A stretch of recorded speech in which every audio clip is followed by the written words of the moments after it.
Hi friends, சிறகடி Kashi சீரியலில் நாளைக்கு என்ன நடக்க போகுதுன்னு பார்க்கலாம். வாங்க வீடியோக்குள்ளே போகலாம். நம்ம சேனல் இன்னும் சப்ஸ்கிரைப் பண்ணாதவங்க சப்ஸ்கிரைப் பண்ணிக்கோங்க. டெய்லியும் இந்த கிறிஷ் கேரக்டரு இந்த வீட்டில் ஒரு பெரிய பிரச்சனையை கொண்டு வந்துடுவான் போல். ரோஹிணியும் உண்மையை வீட்டுக்கு தெரியக்கூடாதுங்கிறாங்க.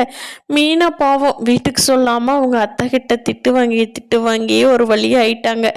இன்றைக்கி கூட அடுத்த நாள் காலையில் மீனா யோசிச்சுட்ருக்காங்க, எங்க கிறிஷை பேசாமல் ரோஹிணி ரூம்லேயே டெய்லி தூங்கிக்கிட்டுமே அப்படின்னு சொல்லி முத்துக்கிட்ட மீனா கேட்குறாங்க. முத்து சொல்கிறாரு, ஏன் மீனா, அவனுக்கு தான் மனோஜுக்கு தான் கிறிஷை பிடிக்கவே பிடிக்காதே, அப்புறம் எப்படி நீ ஏன் மீனா அங்கே தூங்க வைக்கிற, நம்மோட இப்படி தூங்கிட்டு கிறிஷு அவன் ஒன்றும் பிரச்சனை இல்லைல்ல அப்படிங்கிறாங்க.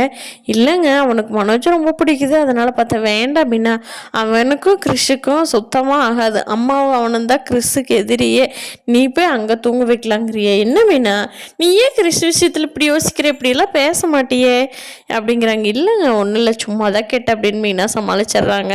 ரோஹிணிக்கு ஒரு வழியாக நிம்மதியாயிருச்சு. அப்பாடா, அத்தை எப்படியும் கிறிஷை கடத்துறதை நீ விட்டுருவாங்க அப்படின்னு சொல்லி வித்யாகிட்டையும் மீனாகிட்டையும் பேசிகிட்டு இருக்காங்க.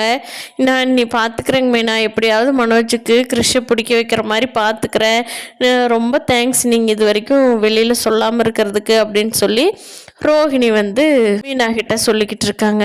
ஸ்ருதிக்கும் நீத்துக்கும் தான் ஒரு பயங்கர இது போயிட்டு இருக்கே.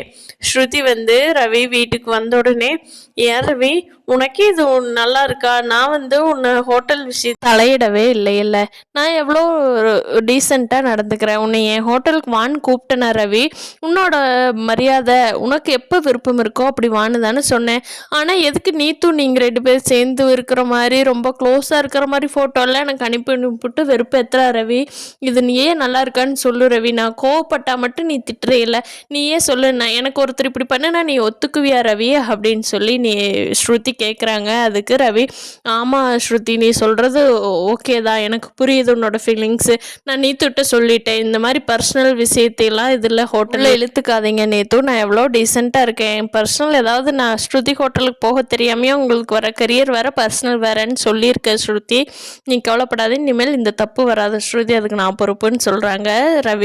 ரவியும் நல்லவர் தான், ஸ்ருதியும் நல்லவங்க தான், ஆனால் நீத்து பிளான் பண்ணி பண்ணுறாங்க, அது எப்போ ரவி புரிஞ்சுக்கிட்டு ஸ்ருதியோட ஹோட்டலுக்கு வர்றாருங்கிறத பொறுத்திருந்து பார்ப்போம். இந்த வீடியோ பிடிச்சிருந்தா லைக் பண்ணிக்கோங்க. நீங்கள் என்ன நினைக்கிறீங்கன்னு கீழே கமெண்ட் பண்ணுங்கள். தேங்க்யூ.